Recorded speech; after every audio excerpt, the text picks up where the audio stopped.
अंधेरों में छिपा हुआ सच और परछाइयों में घूमती एक रहस्यमयी ताकत। जी हाँ दोस्तों, होली काउ एंटरटेनमेंट की ताज़ा तरीन पेशकश दैट मैन सॉलोमन का पार्ट 3 आ चुका है। लेकिन सवाल ये है, क्या ये कहानी सच में आपको रोमांच की नई ऊंचाइयों तक ले जाएगी या फिर बस नाम भर का शोर है? आज कॉमिक्स एनिमल पर करेंगे इस रहस्य से पर्दाफाश। सो तैयार हो जाइए दोस्तों, क्योंकि खेल अब और गहरा होने वाला है।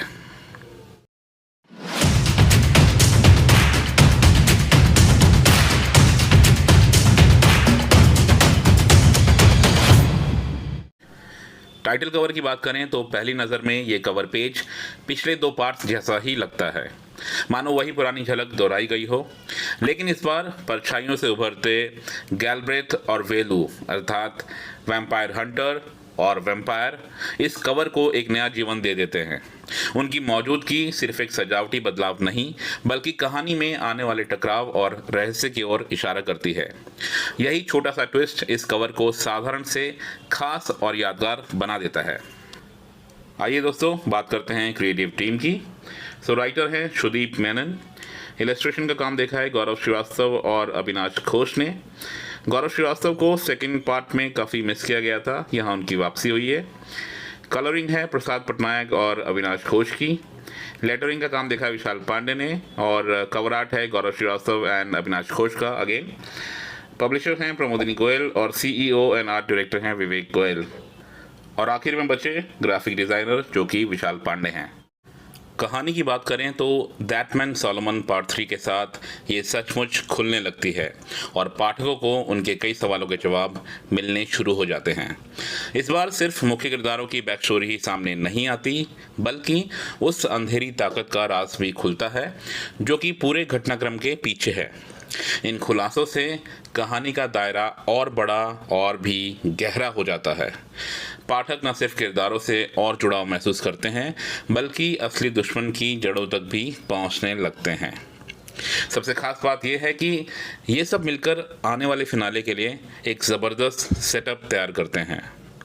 कुल मिलाकर यह इशू सीरीज़ को एक नए मोड़ पर ले जाता है और उम्मीदें और भी बढ़ा देता है।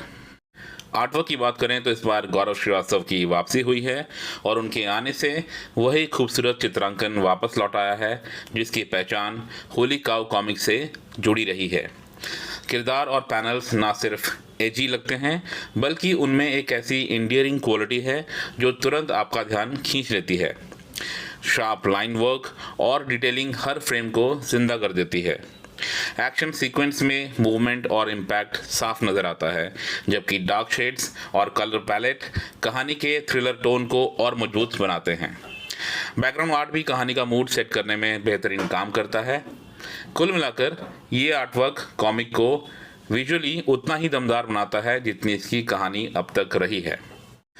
वर्डिक्ट की बात करूं दोस्तों तो दैट मैन सॉलोमन पार्ट 3 न सिर्फ कहानी के कई राज खोलता है, बल्कि हमें उस असली खेल की झलक भी दिखा देता है जो अब फिनाले में होने वाला है। बैक स्टोरीज, रहस्य और आर्टवर्क सब कुछ मिलाकर इस इशू को मजबूत बनाते हैं और पाठक को अगले हिस्से के लिए बेसब्र कर देते हैं। साफ है कि अब कहानी अपने सबसे बड़े और ख़तरनाक मोड़ पर पहुंच चुकी है और फिनाले में जो तूफान उठने वाला है उसके सामने ये सब बस ट्रेलर भर ही है। कहानी अब अपनी चरम पर है दोस्तों और फिनाले में धमाका होना तय है।